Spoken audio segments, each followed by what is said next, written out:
Oh yes, nkuko mubimenyereye tugeze hano kuri Yorodani, tukaba tugiye gutangira umuhango wo kubatiza abasore n'inkumi, kandi ubu tukaba tugiye kuwutangira neza, turiteguye, tunishata mu kazi nkuko mubimenyereye. Turagira ngo mukurikirane uyu muhango wose kandi mukomeze munezerwe. Hari abasore batandukanye biyemeje kwakira Yesu nk'umwami n'umukiza. Rero nkuko mumenyereye uwo muhango, turaza kugezwaho n'abakozi b'Imana batandukanye bo muri Helemon Pentecostist Church. Yes, tubahaye ikaze, mukomeze munezerwe n'ibi.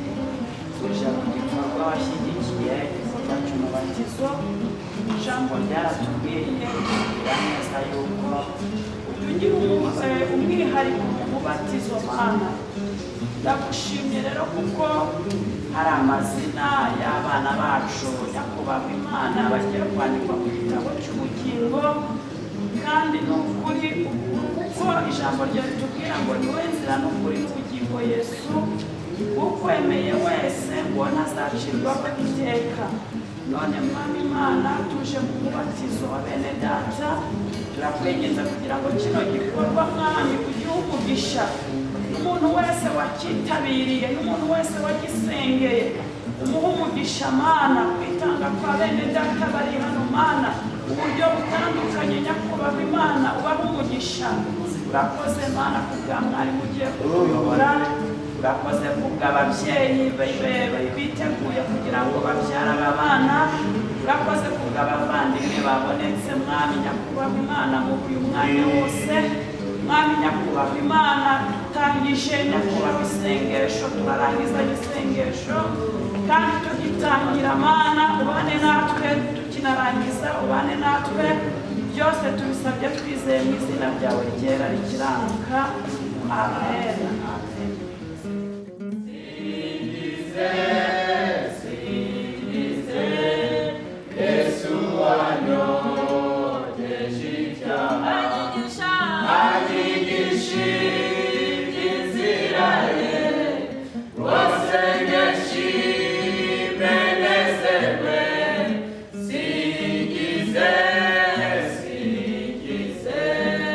Yesu wanyoteje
barizeraga bakabatiza.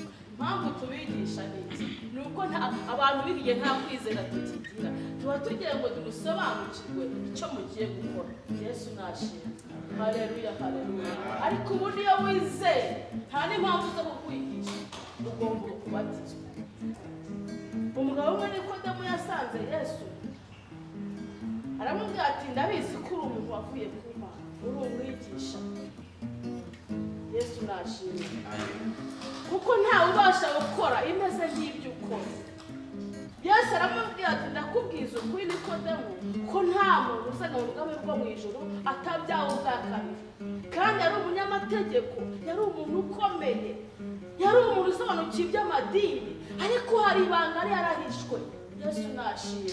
Ariko Yesu amubwira ko natabyawe ubwa kabiri ngo abatizwe atazabona ubwami bwo mu ijuru.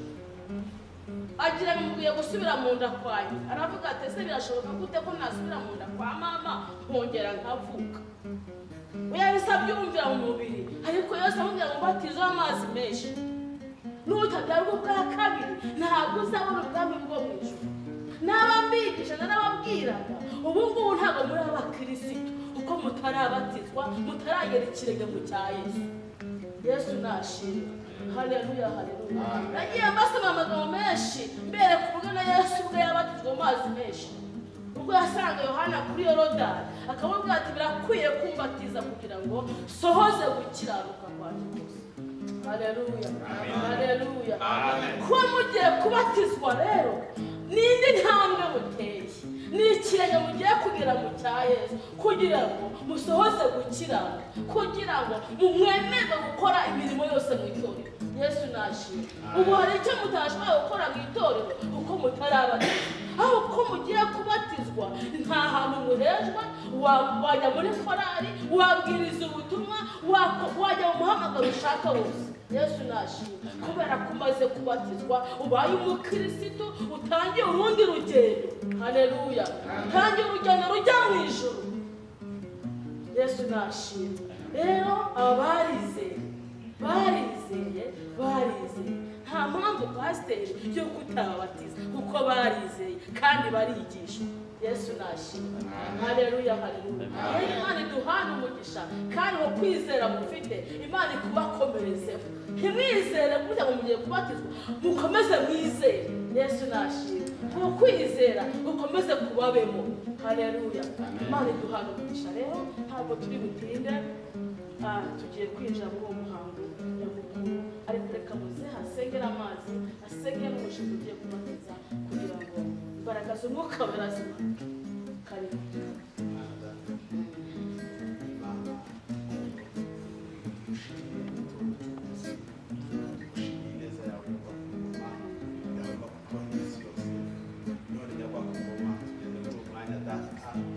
Akakanya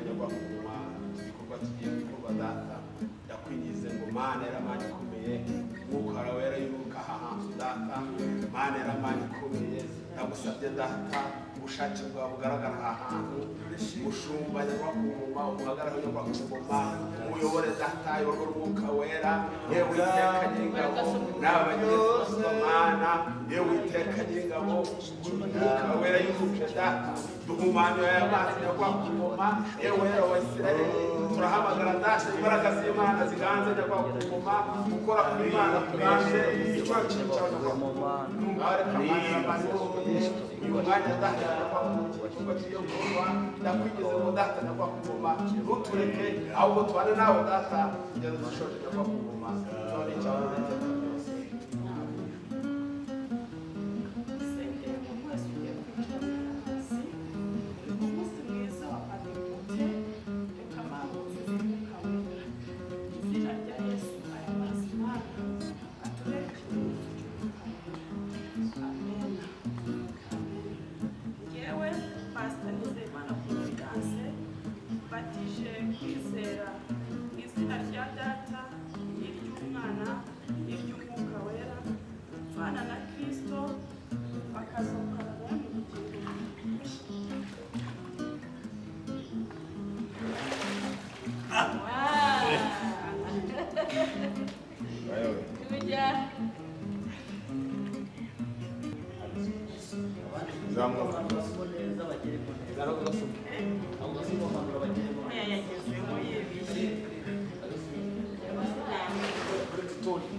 icyubahiro cyawe gikomeye, tugushimiye utugiriye neza, tugushimiye umurimo dukoreye Mana, tugushimiye ubushobozi utanze, tugushimiye Mwami ku babyeyi, ku bana, ku bafotografi bari hano, urakoze Mana, icyubahiro cyawe tugitangira Mana, tugiheruka, komeze kubana natwe, tubaye hafi Mana, urakoze urakarama, mu izina ryawe Mana tubisenze kandi tubishimira, amena, amena, amena.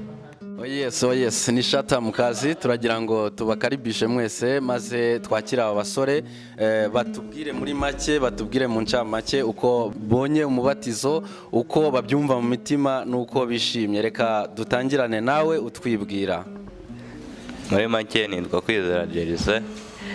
Kuri aya masaha ndishimye kubera ko nakira umukiza nka Yesu Kristo, nongeye kuvuka mu bundi bushya, mbaye icyaremwe gishya. Ndashimira Yesu Kristo wemeye gutangiza inzira yo kubatizwa, akemera akabatizwa na Yohana. Nanjye rero ngeze ikirenge mu kiwe. Ndishimye cyane kubera ko kubw'Imana mbashije kugera ku mugambi wayo. Ndishimye cyane, Imana iduhana umugisha. Ndashakaga ko n'abatarabimenya babimenye ko kuvuka bundi bushya ari byiza kandi bigira umumaro kandi bigira agaciro ku buzima bwa buri munsi. Bituma ukomera mu buzima bwawe bwa buri munsi, bigatuma ugira aho uva n'aho ugera.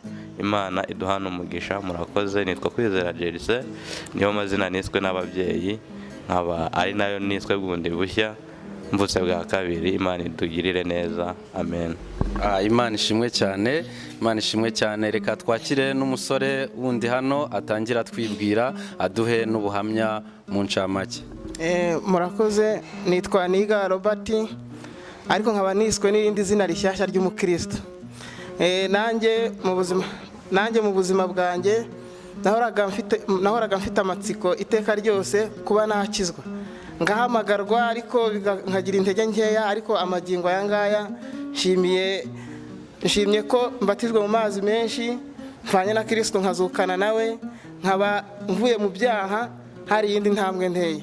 N'abandi bose nabashishikariza abari mu byaha kubivamo, bakaza bakabatizwa mu mazi menshi, bakakira umwami Yesu nk'umukiza, kuko na Yesu yemeye kubatizwa na Petero, aremeye aramubatiza, bikwiragira isi yose. Natwe rero dushishikarize, nkatwe dufashe twakira umwami nk'umukiza mu mutima, twashishikariza n'abandi bose kuza bakakira umwami Yesu nk'umwami n'umukiza, akabana nawe, akagendana nawe, akarana nawe aho agiye hose. Umwuka wera akamugenderera, ibimuhiga n'ibimugerageza bigacukubiri nawe, umumarayika akamurwanirira. Ubwo rero uwabyumva wese yakwakira umwami Yesu nk'umwami n'umukiza. Ni byiza cyane, turishimye. Tugeze ku musore wundi. Murakoze. Amazina yanjye nitwa Gasore Emmanuel. Ndashimira Imana yuko nabashije gutera ikirenge mu cya Yesu, kuba nagiye mu mazi magari nkapfana nawe, nkaba nabashije no kuzukana nawe. Imana ishimwe cyane, ntabwo ari icyubahiro. Nshishikariza n'abandi bose baba batari bagikora iki gikorwa, ntabwo kigombera imyaka. Ushobora kuba uri umusaza, ushobora kuba ukiri muto, uri umujeni, yose aba ari amahirwe kandi aba ari intambwe ikomeye cyane uba wikoreye mu buzima bwawe. Hari byinshi cyane bitangira kuguhiga, hari n'ibyo kandi nawe ugenda usimbuka bitewe n'uko warangije kwakira Yesu nk'umukiza wiwe, ukamenya n'uburyo ugomba kubyirindamo. Ubwo rero nkaba nashimiraga muri rusange intambwe ya mbere nabashije kugira, kwinjira mu rusengero, nkagira n'izo ngufu nanone zintera kubatizwa. Ni kenshi cyane byagiye biza bigenda, ariko kuri uyu munsi wa none Imana iranshoboje kuba mbikoze.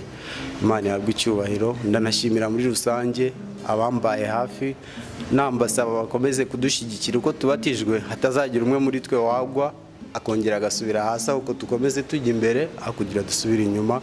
Murakoze cyane.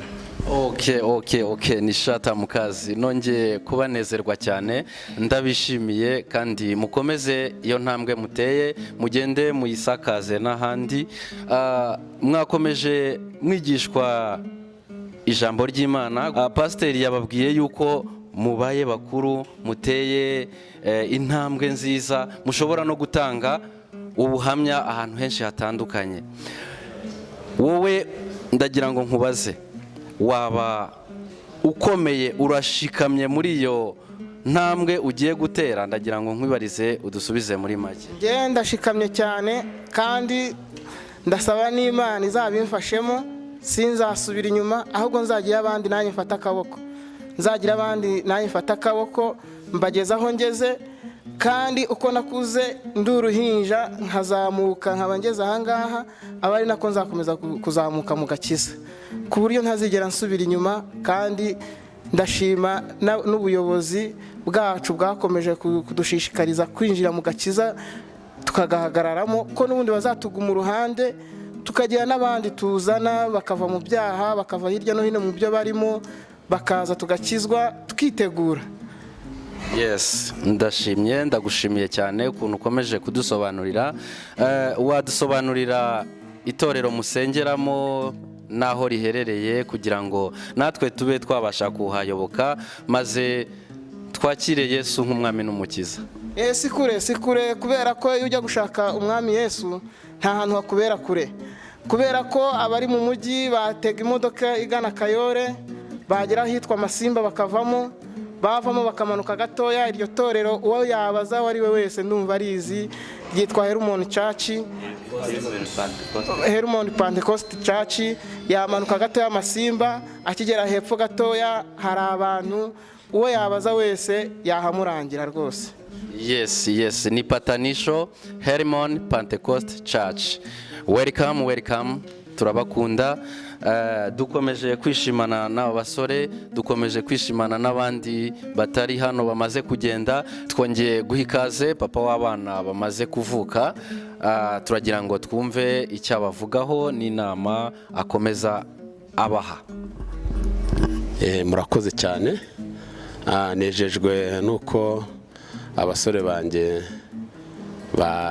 bavutse ubwa kabiri mu buryo bw'umwuka. Biranejeje cyane kuba nanjye ubu ngubu nagiye mu mubare w'abantu babyaye impanga mu bw'umwuka.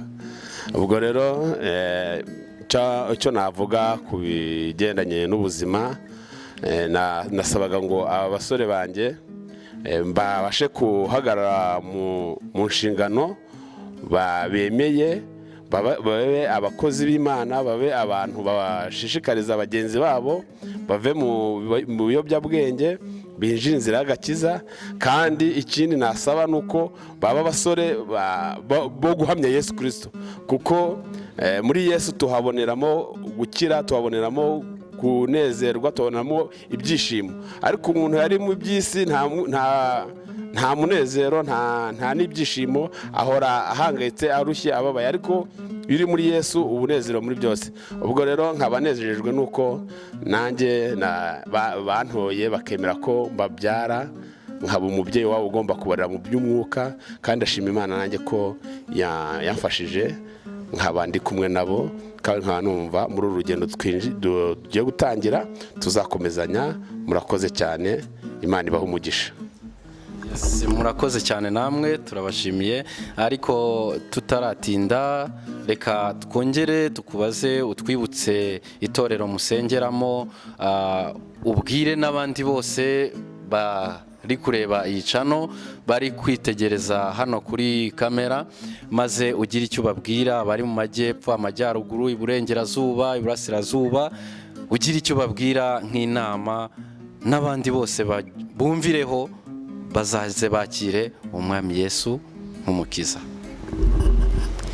Murakoze. Itorero dusengeramo ni Hermon Pentecost Church. Ni itorero riyoborwa n'umupasiteri witwa Nizeyimana Providence. Rikaba riri Patanisho ahitwa Kayore. Ugeze uri mu mujyi, wafata imodoka ikugeza Masimba, wagira Masimba umanuka agahanda gatoya ukinjira Patanisho. Iyo ugeze ku cyapa cya Patanisho urabaza ngo mwanyuwe ku itorero rya Hermon Pentecost Church. Aho ngaho niho dukorera umurimo w'Imana. Nanjye mumbona gutya nk'abandi ndi umudiyakoni mukuru w'itorero, akaba ariyo nkorera umurimo wanjye. Kandi ndumva nashishikariza n'abandi bari hirya no hino bayenda baba bari kunyumva, naho ngaho dukora umurimo w'Imana. Ndumva nta bindi wumva yenda ashaka kugira ngo ahamenye, ndumva bitagoranye rwose. Amazina yanjye nitwa Enoch Gatangi, irindi Sengiyumva. Ubwo murakoze cyane.